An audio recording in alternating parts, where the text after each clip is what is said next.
Pats galvenais notikums vai pagrieziena punkts bija tieši tā bērna piedzimšana, jo izrāde ir par to, kas notiek ar sievieti, kad tas bērns ir piedzimis, par viņas to iekšējo pasauli. Tā kā bez bērna piedzimšanas nekas nebūtu noticis, izrāde nebūtu tapusi. Un, mums tas notika ļoti reizē, abām divām. Jā, ar pusgadu starpību. Un būtībā tas galvenais notikums bija, man liekas, pastaigas, kurās mēs visu laiku gājām kopā. Jo vajadzēja staigāt gan grūtniecības laikā, gan pēc tam ar to bērnu. Un tas arī bija tas galvenais ideju laiks. Jā, tik līdz visas tēmas par bērniem tika izrunātas, mēs ķērāmies izrādes idejām. Jā, bet man liekas, tas nebija tā pašmērķīgi, ka mēs esam horeogrāfis, mums ir tie bērni, mums ir jātaisa izrāde. Tā nebija, bija tiešām tāda ārkārtīgi liela vēlme, man liekas, fiziska nepieciešamība kaut ko ar to darīt, jo savādāk ļoti viegli sajūt prātā visu to pieredzi ar to mājās dzīvošanu, ar to, ka tos ķermenis mainās, un īpaši, ja mums pirms tam, viņš bija tāds diezgan labi trenēts, un tagad pēkšņi tā visa nav, un arī īsti tā karjera nebija iesākusies, tāpēc, ka mēs bijām tikko beiguši to skolu, un nebija arī tās stabilitātes kaut kādas, ka tu zini, ka tev ir kur atgriezties, jo vispārējie mūsu kolēģi tikmēr reāli auga. Viņi sāka savas pirmās sadarbības, sāka dejot, veidot izrādes, meklēt kaut kādus arī tos connections. Tā kā mēs sēžam mājās. Tā.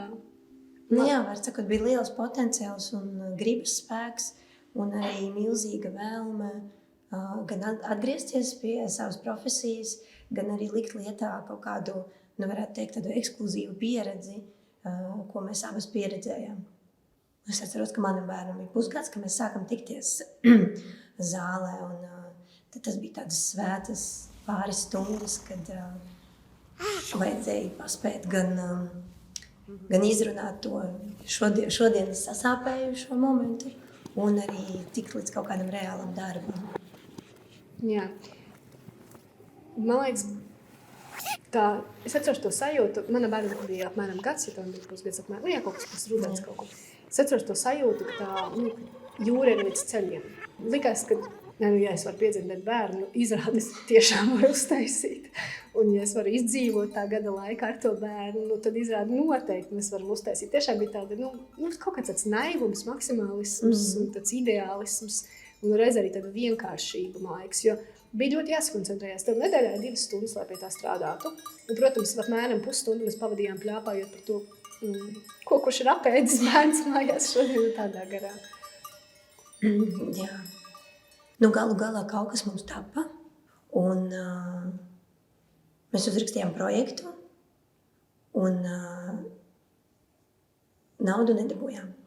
Un kaut kādā ziņā bijām tādas bišķiņi, varbūt pat atvieglotas, jo, labi, var viņu slīpēt, var darīt tālāk, jo doma apstāties nebija nevienā brīdī, man liekas, ka ar katru dienu, ar kādu kaut kādu izmaiņu tā vēlme to visu kaut kur aiznest ar vienu augu. Un tad tam, teiksim, otram cēlienam mēs jau piegājām ļoti, tā globāli. Ar mērķi. Ar mērķi, jā. Mums bija viss skaidrs koncepts, mums bija telpa, mums bija scenogrāfe ar skicēm, mums bija tērpa māksliniece ar visām skicēm un, man pat liekas, jau gataviem terpiem. Un mums bija cilvēks, kas rakstīja mūziku, un viss tas bija liels un pamatīgs. Un, mums tikai nebija producents. Jā, mēs joprojām pašas to visu menedžējām. Mums bija palīdzēja pārtībiedrība. Jā, bet tāpat to visu saturu mēs veidojām pašas.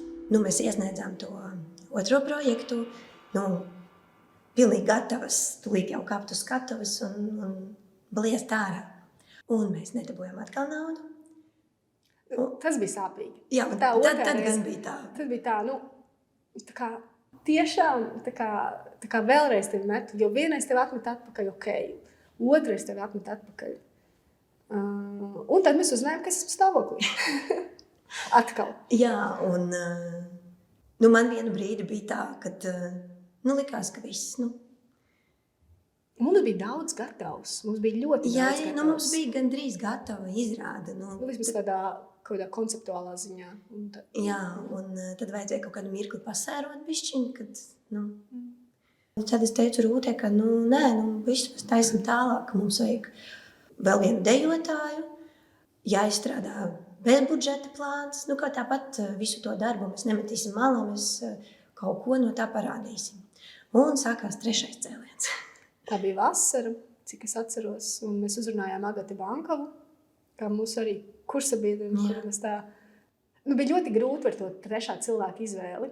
No sākuma mēs apspriedām visādus variantus par vēl kādu grūtnieci, māmiņu. Jā, vēl kādu dejotāju, kurai ir šī mātes pieredze. Bet līdz tam brīdim tā izrāde bija bišķiņ jau pieņēmusi citu to virzienu, jo mēs jau bijām sākām, protams, no tā koncepta par bērnu un māti, bet mēs bijām tikuši līdz tam brīdim, ka īstenībā jau arī mūsos katrā ir vēl kaut kas, kas nav tā māte, un vēl joprojām viņa elpo tā nemāte mūsos.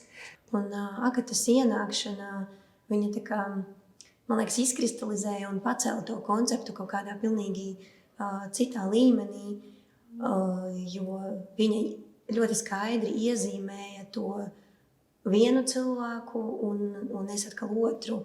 Un kaut kādā brīdī daudziem likās, ka tas ir mātes un meitas duets, un mums nācās diezgan labi piestrādāt, lai aiznestu to domu, ka tas ir, ka tā divotne ir viens cilvēks, ka tas ir tā viena sieviete un viņas dzīve pirms bērna piedzimšana un viņas dzīve pēc. Un tas, kad nav tā, ka viens atkrīt un tagad dzīvo cits, bet kad tās divas puses viņas turpina iedarboties un viens otru atbalstīt, izaicināt un kaut kur vest. Tu nekad nepazaudē to visu, kas tev pirms ir bijis. Un tad mēs sākām strādāt. Rakstījām 3. projektu, tur jau mēs piesaistījām Innu Ločmelu. Un dabūjām naudu beidzot pēc gada, pēc 3 mēģinājumiem. Bet uz to brīdi, kad tas notika, mums izrāde bija jau reāli gatava. Viss bija tik ļoti gatavs. Mums bija arī B variants viņu rādīt bez budžeta, vismaz parādīt. Jā. Bet forši, ka sanāca tā, kā sanāca. Un bijām Rīgas mākslas telpā. 3 izrādes pēc kārtas. Viss bija labi. Chronoloģiski mūsu iespējas fantastiski sakrita ar to, kā viss salikās. Jo sākumā mums bija vajadzīgs vienkārši tas traktors, kas izvelk mūs un velk, un tu īsti nezini, kur, bet ir jādara, jo ir spēks un doma un potenciāls. Un tad tas kaut kā savijās, un pēc tam jau nonāca pie kaut kāds tāds skaidrs domas.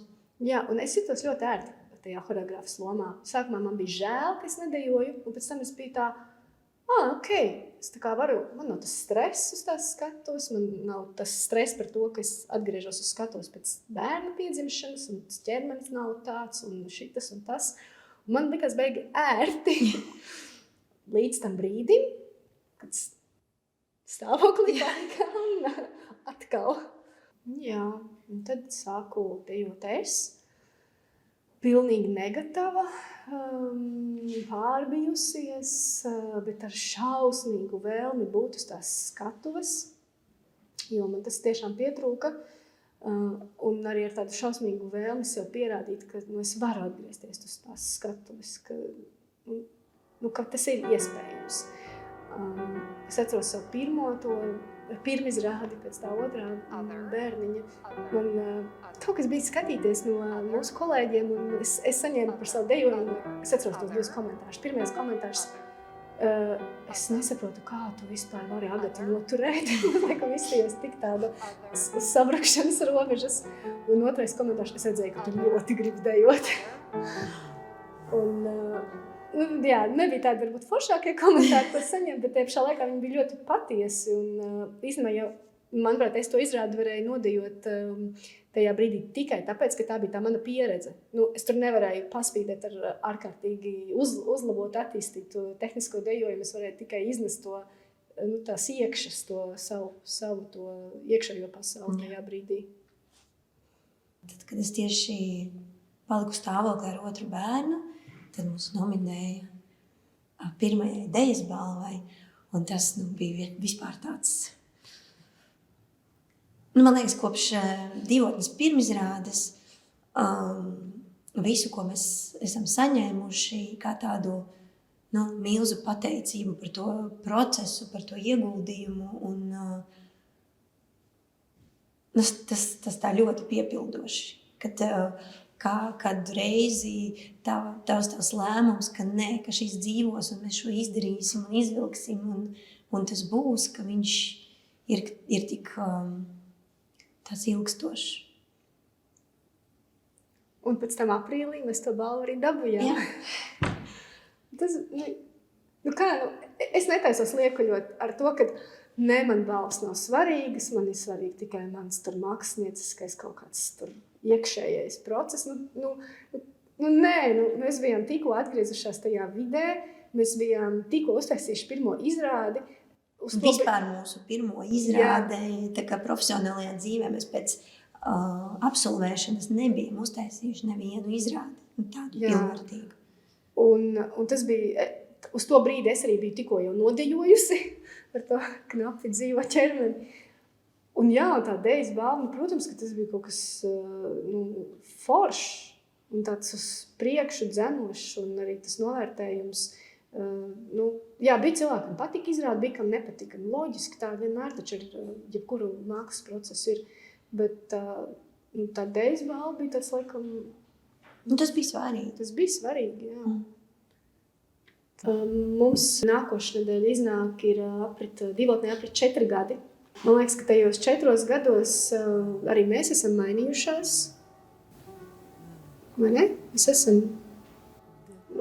es neteiktu vārdu izaugušas, bet kaut kur vairāk piekļuvušas katra pati sev klāt. Visas lomas, kas mūsos ir, vai visas tās šķautnes, ka viņas kaut kā ir tā sagūlušās tādā lielākā komfortā, kā jebkad dzīvē, kaut kā atradušas sevi, bet komforts nav sliktā nozīmē. Un kaut kādā ziņā man liekas, ka tā Divotnes pamatdoma par to sievieti, kas ir sašķelta un kas īsti nezin, ko iesākt ar sevi pēc tā bērna piedzimšanas. Man liekas, ka mēs tagad zinām, ko ar sevi iesākt. Vismaz man tā vērojot tevi liekas. Un es tā spriežu, ka man tā arī ir.